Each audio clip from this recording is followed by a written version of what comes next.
She wore the deep crimson satin dress I had once bought for her during our fleeting escape to Florence. It clung to her with practiced elegance, its daring low back exposing skin I had known like a second home. The gown wasn't just clothing, it was a statement, one that demanded every glance of the room, just as I had known it would. From the shadows of the candlelit restaurant, I watched her. She was unaware of me, and yet every movement she made felt choreographed for my observation. The soft flicker of candlelight danced across her pearl earrings. Those same pearls she once swore were lost forever, yet here they were, dangling like secrets. Her laugh, delicate and uncertain, floated just above the surface of the crisp white tablecloth. It reminded me of the final flare of a dying flame. Her companion leaned in, charmed and oblivious. She didn't see me, didn't sense the weight of my gaze as I studied her every glance, every fidget, every calculated smile. Then came the waiter. In his hand, a slip of paper, folded with precision. He moved toward her with the quiet professionalism I'd instructed. Measured, courteous, invisible to anyone not looking closely. She accepted the note, opened it, and read the single line I crafted with exacting care. "I hope the risotto is as exceptional as ever." Her reaction was everything I had anticipated. The color drained from her face. Her fork slipped from her fingers, clattering gently against the plate. A tremor passed through her hand, and the smile that had charmed so easily moments ago vanished. She rose too quickly, sending her wine glass tipping, a bloom of deep red spreading across the pristine linen like blood. Her lover stared, bewildered. She looked suddenly cornered, like something wild sensing the closing of a trap. This night had taken months to design. Every step calculated, every variable controlled. I had built this moment the way I once built our life.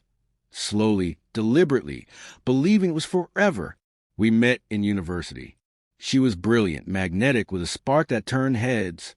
I was quiet, methodical, a finance major who believed in loyalty more than charm.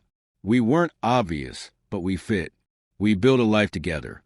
Merged bank accounts, shared dreams and whispers late at night, adopted a dog, bought a warm home. She told me she didn't want children, said I was enough, called me her anchor, her harbor. I believed her. 12 years passed. A mortgage, holidays, lazy Sunday mornings, and countless reassurances that we were content. Then came the silence, the missed dinners, the canceled plans, the business trip that never happened. But it wasn't the lies that woke me up. It was the little things. A new phone passcode, a sudden hesitation in her voice. Like a distant drip echoing through a locked room, subtle signs began to grow louder. I didn't confront her. I listened, watched, waited. People lie with words, but their truths always bleed to their behavior. I mirrored her phone, installed a tracker in her glove box, synced her laptop to a private server. I didn't invade. I simply opened the door and let her reveal herself.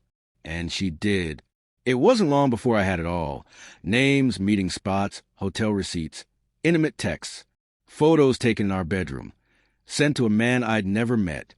He was younger, married, reckless. They used aliases and called it love. She described me as reliable, safe, dull. She gave herself away in pixels and words. But her betrayal didn't shatter me. It focused me. I realized I didn't want revenge. I wanted precision, a quiet, enduring end. First came the financial dismantling. New accounts, hidden transfers, a careful rearrangement of our portfolio. I left just enough in the open to keep her at ease.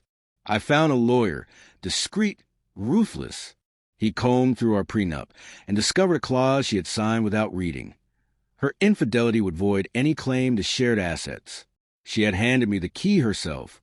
Then I chose a restaurant, her favorite, a grand, cinematic space where she'd feel at ease. I booked a table with a clear view of hers 2 weeks in advance. The waiter was an old friend, now the manager, who owed me a favor and played his role with perfection. That evening, I dressed simply, black shirt, no tie, and the watch she'd gifted me years ago, the one she thought she'd lost. I drank only water. I waited. They arrived holding hands, unaware of the storm she'd stepped into. She walked past me, radiant and blind. I saw the way she looked at him, carefree, affectionate. I saw her lean in and whisper, watched him close his eyes, savoring it. I wrote the note, passed it to the waiter, and waited. Her reaction was swift and devastating. Pale, frozen, her escape to the restroom came with trembling hands and frantic messages. Her lover sat confused. Then I sent it all. The file, the evidence, every screenshot, every whisper, every betrayal. And the final blow, signed divorce papers. She returned, shaken. He sat waiting. I passed in my car with a handwritten message. Your wife knows everything. His face drained of color as he reached for his phone. She chased me outside, called my name, voice thick with panic. I turned to her and said only this. No lawyers needed. You've lost it all. 3 weeks later, it was done. She signed. She knew what would happen in court. She left with what she brought, and perhaps whatever regret she still had the strength to carry. I kept the house, the money, the silence. Her lover's marriage imploded too. His wife, a sharp and graceful woman, sent me flowers. Later, we met for dinner. We laughed, not bitterly, but like two people who understood the art of endings. Sometimes, I remember how she used to look at me, before her words became hollow. But then I see her in that red dress, leaning into someone else, reading that note with her world collapsing around her. She had expected rage, tears, a storm. She forgot who I am. I don't shout. I don't chase. I watch. I wait. I act. She played for thrill. I played for closure. I didn't destroy our life. I simply turned off the lights and let her fumble in the dark. Some endings aren't explosions.